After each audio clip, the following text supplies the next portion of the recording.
Look who's the melon head now, guys. We're taking over. Woo!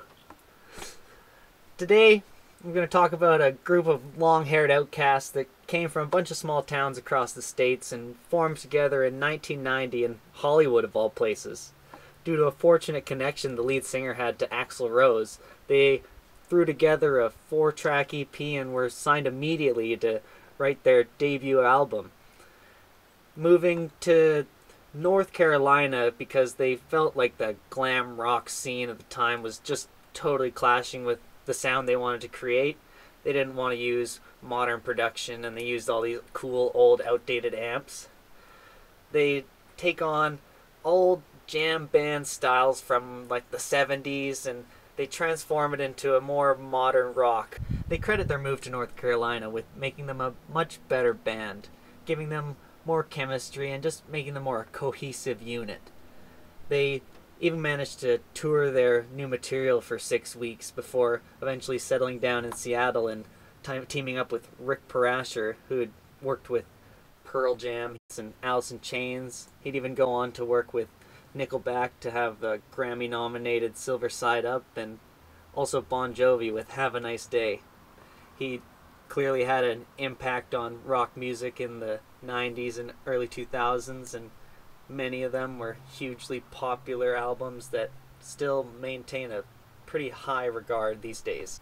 With all the puzzle pieces falling into place, these guys felt like they were on the verge of mainstream success when they released this. This is their 1992 debut, self-titled Blind Melon, through Columbia Records.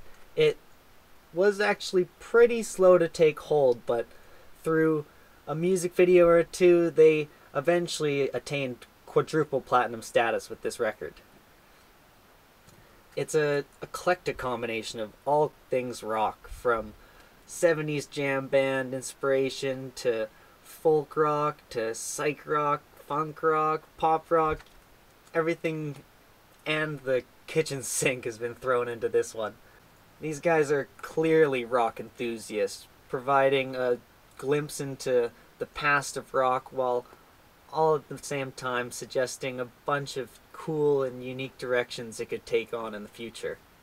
I really appreciate the tracks on this thing. I want to just dive into them, but I have to mention the massively popular, the iconic Blind Melon track, No Rain, is probably the major reason this whole thing was a success, the major reason they picked up, and the reason I'm wearing these great stripes.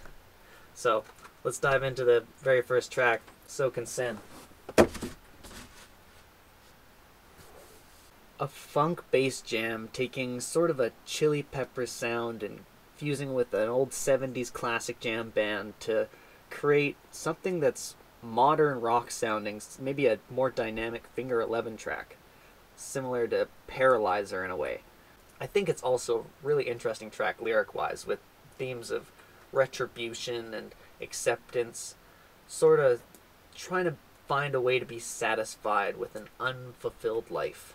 Another funky intro that then floats towards a sort of REM vibey pop rock track titled Tones of Home. This one is all about their sort of disenfranchised feelings about living in LA, mentioning a canopy of greed that's holding them down. Sick of the judgment, they fly off, taking a rocky ride of upbeat defiance with them. Now it's time for a really nice but melancholic acoustic rock intro that is then taken over by a Billy Squier-esque rock riff that pulls you through the track I Wonder. Taking a deeper look at the lyrics, it is quite a sad song about a boy just needing more freedom and going and maybe taking a hallucinogenic drug and losing his mind and becoming schizophrenic.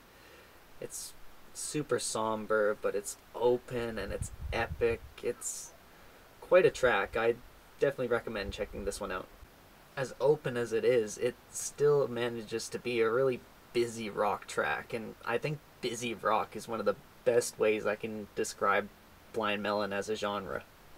Taking you up out of the somber, subdued feeling, they come in with Paper Scratcher. It's lighter and brighter. The chorus shines pure and sweet, erasing pretty much all the sadness you get from I Wonder and replaces it with a healthier contemplation. Time for the shortest cut at just 3 minutes. This one's titled Dear Old Dad. It feels like a country chili song with some grunge overtones. It moves along really well with some fun tempo shifts.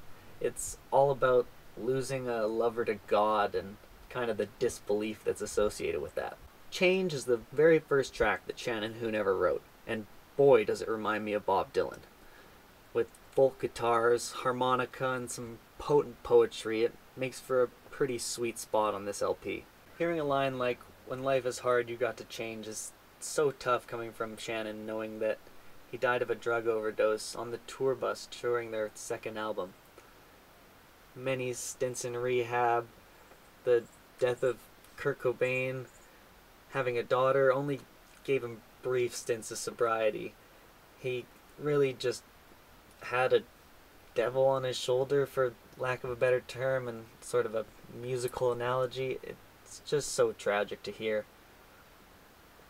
One nice thing to know about this song is 20 years later, when the band was reunited, putting albums back out, Nico Blue, the daughter, came out and sang this song in Shannon Hoon's hometown on New Year's Eve.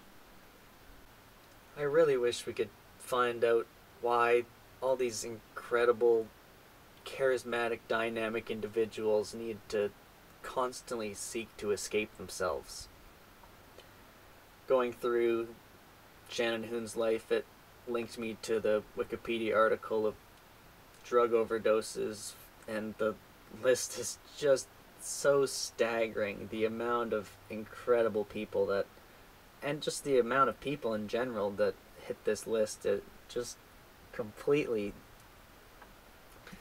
just rocked my day, man. Whew. Thankfully, the context wasn't there when this album was being made and produced, so this song is just a really sweet spot, like I said, on the LP. It leads really nicely into the super famous Noah Rain, featuring the B-Girl music video that everybody saw on MTV back in the day.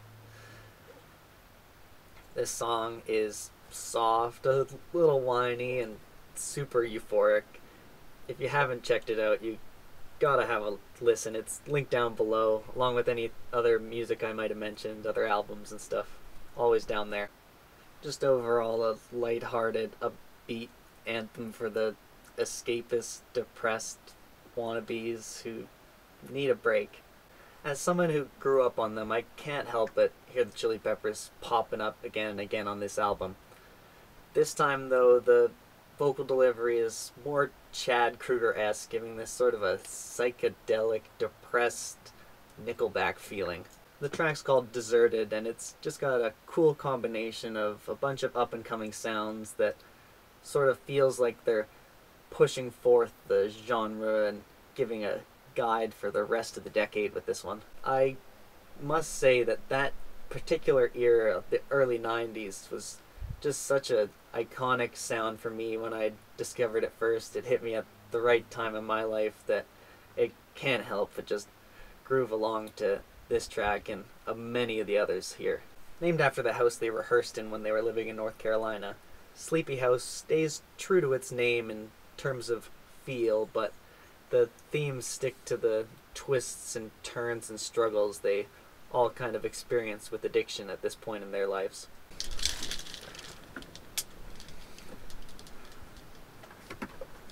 Besides the addition of a slanghi, this is pretty simple instrumentally, with low-key vibes and just a meditative mood. Moving on to the folk rock foundation of Holy Man. This is a really fun jam, another one that's at odds with religion. It's got some serious Creedence Clearwater Revival vibes.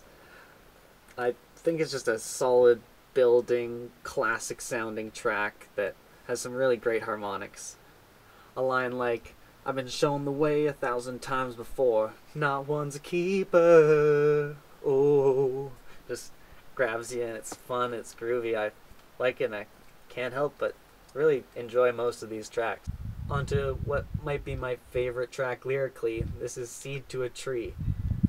All about growth. It's a sort of grungy funk rock, reminiscent of Stone Temple Pilots, some more Pearl Jam here, and some production hints at Rick Parasher's future with Nickelback. Slowing down with some chill psych rock on the track Drive, borrowing the Hendrix riff from Wind Cries Mary.